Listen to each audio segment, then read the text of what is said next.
तो दोस्तों, अमेरिका की ताकत अब सिर्फ इतिहास में रह गई है और डोनाल्ड ट्रंप की हालत उस बौखलाए खिसियानी बिल्ली की तरह है जिसे अब कोई सीरियसली नहीं लेता। जब कनाडा के प्रधानमंत्री मार्क कार्नी ने ट्रंप की कॉल को इग्नोर कर दिया और सामने आकर कह दिया, जब सही लगेगा तब बात करेंगे, तो यह सिर्फ जवाब नहीं था, यह पूरी अमेरिकी धमकी नीति पर एक करारा तमाचा था। डोनाल्ड ट्रंप ने 8 अगस्त से ठीक पहले कनाडा को धमकी दी, अगर समझौता नहीं हुआ तो टैरिफ और बढ़ा देंगे, और हुआ भी वही। अमेरिका ने कनाडा पर स्टील, एल्यूमिनियम और कॉपर पर 35% टैरिफ लगा दिया। यह टैरिफ पहले 25% था। ट्रंप को उम्मीद थी कि डर के मारे कनाडा झुक जाएगा, लेकिन इस बार सामने झुकने वाला कनाडा नहीं, उठ खड़ा हुआ भारत था। कनाडा ने इस धमकी का जवाब समझदारी से नहीं बल्कि अकड़ के साथ दिया, और वह भी भारत के अंदाज में। प्रधानमंत्री कार्नी ने कहा, हम अमेरिका में दुनिया के दूसरे सबसे बड़े निवेशक हैं।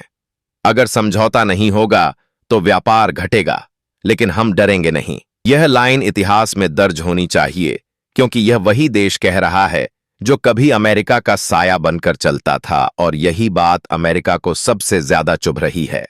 दरअसल यह लड़ाई सिर्फ टैरिफ की नहीं, यह लड़ाई ग्लोबल ट्रस्ट की है, और अमेरिका अब भरोसे के लायक नहीं रहा।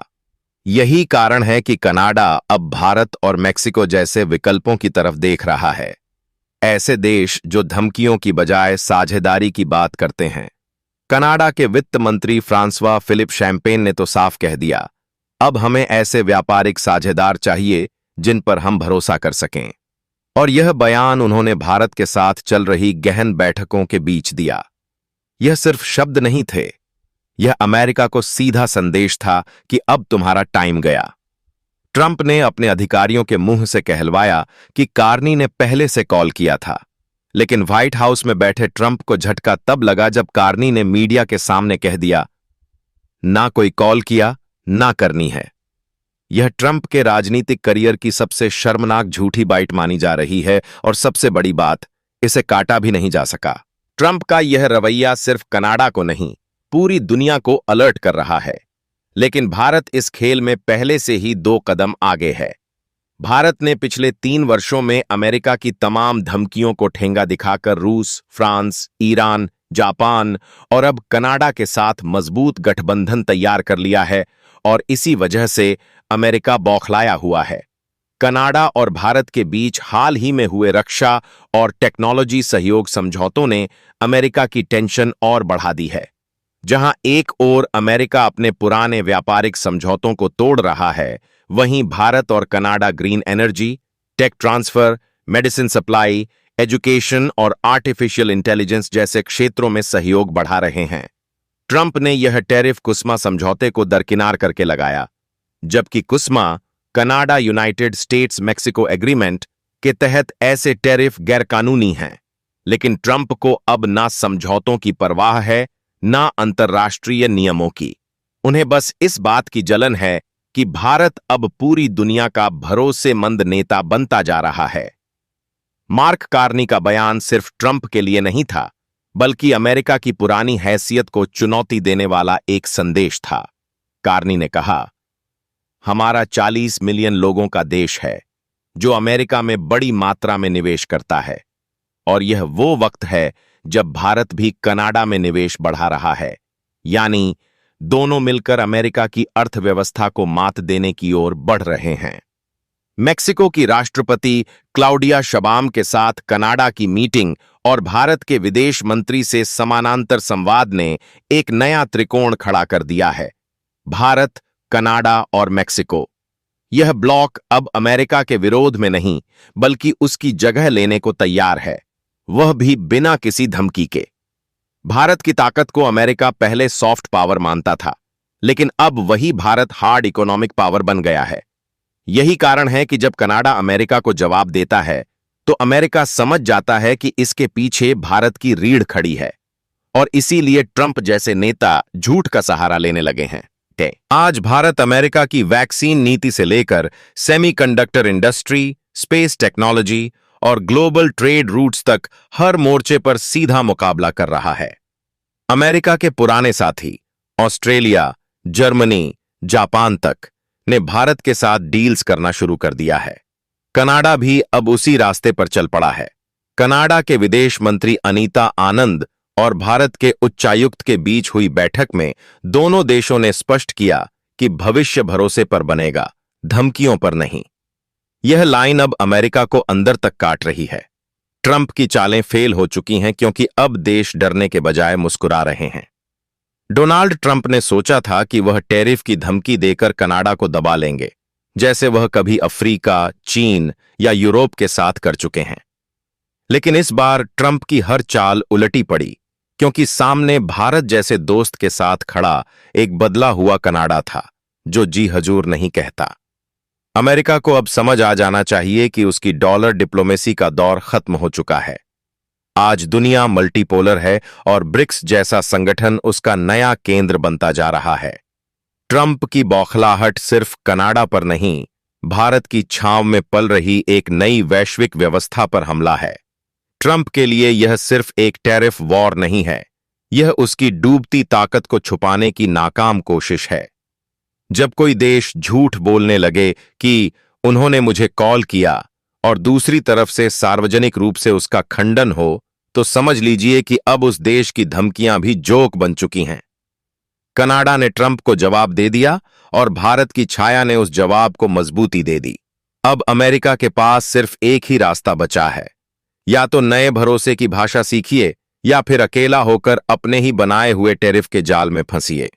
और इस बार अमेरिका का मेक अमेरिका ग्रेट अगेन सिर्फ एक खोखला नारा बनकर रह गया है।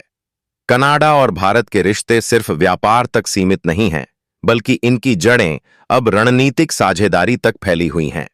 चाहे बात क्वाड जैसे बहुपक्षीय मंच की हो या इंडो पैसिफिक स्ट्रेटेजिक फोकस की, भारत और कनाडा दोनों अब एक समान सोच साझा करते हैं।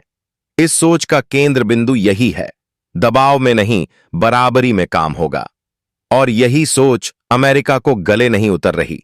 जहां एक ओर अमेरिका भारत पर बार बार रूस से तेल खरीदने पर ताने मारता रहा, वहीं दूसरी ओर कनाडा ने इस पर भारत का साथ दिया। कनाडा के विदेश मामलों के मंत्रालय ने स्पष्ट किया कि भारत जैसे देश को उसकी ऊर्जा सुरक्षा और आर्थिक प्राथमिकताओं के हिसाब से फैसले लेने की आजादी मिलनी चाहिए। यह बयान अमेरिका के उस एजेंडे को सीधी चुनौती था जो हर देश को अमेरिकी लाइन पर चलाना चाहता है।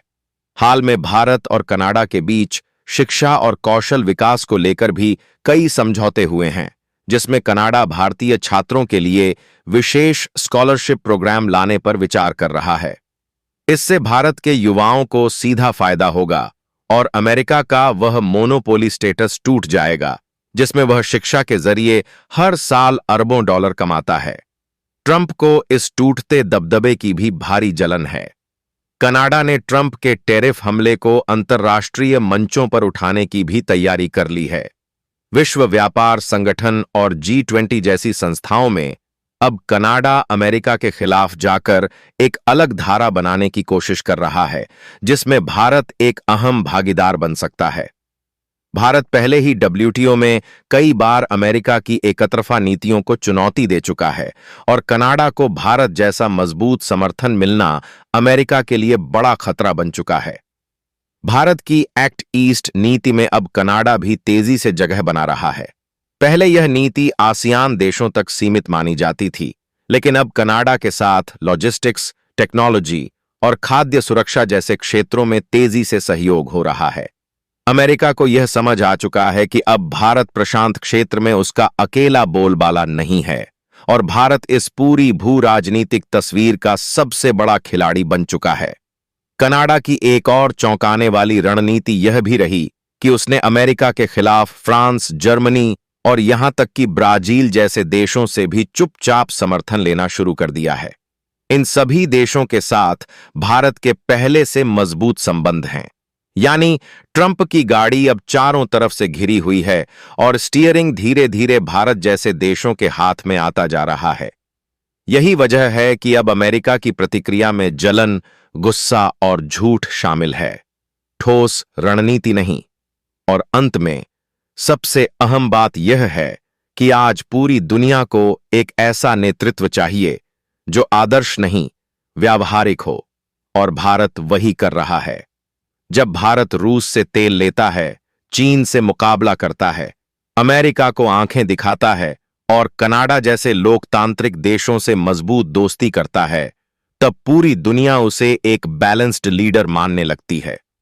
और जब कनाडा भारत के साथ खड़ा होता है, तो ट्रंप जैसे नेताओं को अपनी शक्ति खोती हुई नजर आने लगती है। बाकी इस पर आपका क्या विचार है? अपनी राय कमेंट में जरूर बताइए और इस वीडियो को एक लाइक करके अपने मित्रों तक शेयर जरूर करें ताकि उन्हें भी जानकारी मिल सके। इसी तरह और भी नॉलेजेबल वीडियो देखने के लिए चैनल को सब्सक्राइब करके बेल आइकन को ऑल पर जरूर सेलेक्ट करें। जय हिंद।